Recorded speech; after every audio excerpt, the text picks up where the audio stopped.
8টি কারণে ঘরে অভাব দূর হয় না। নাম্বার 1, বাথরুমে ঢুকে কথা বলার কারণে।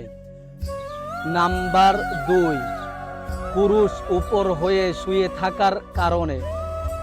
নাম্বার 3, কবরস্থানে গিয়ে হাসাহাসি করার কারণে।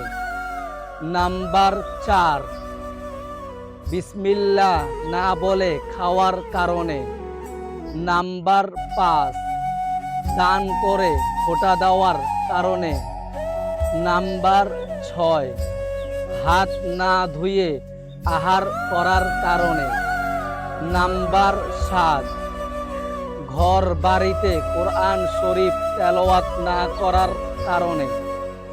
নাম্বার 8, 5 ওয়াক্ত নামাজ আদায় না করার কারণে।